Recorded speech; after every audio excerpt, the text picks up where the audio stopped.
Incoming కాల్స్కు mobile స్క్రీన్లలో వ్యక్తి పేరు మార్చి నెలకల్లా అందుబాటులోకి తెచ్చేందుకు టెలికాం కంపెనీలు సన్నాహాలు.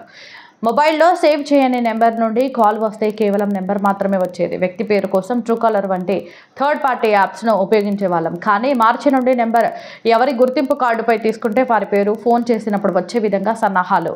ఈ సేవలు దేశవ్యాప్తంగా వచ్చే ఏడాది మార్చి నాటికి అందుబాటులోకి రానున్నట్లు సమాచారం. భద్రాచలం నుండి మారేడుమిల్లి మీదుగా రాజమండ్రి చేరుకునే ఘాట్ రోడ్ను మూసివేశారు. మోంతా తుఫాను కారణంగా భారీ వర్షాలు కురుస్తుండటంతో గుట్టలపై నుండి మార్గమధ్యంలో రహదారులపై కొండ చర్యలు విరిగిపడే అవకాశం ఉండడంతో ఏపీ ప్రభుత్వం ఆదేశాల మేరకు అధికారులు ఈ నిర్ణయం తీసుకున్నారు. అత్యవసర సేవలకు మినహాయింపు ఉంటుందని అధికారులు పేర్కొన్నారు. అలాగే పాపికొండలు పర్యాటకాన్ని కూడా తాత్కాలికంగా నిలిపివేశారు.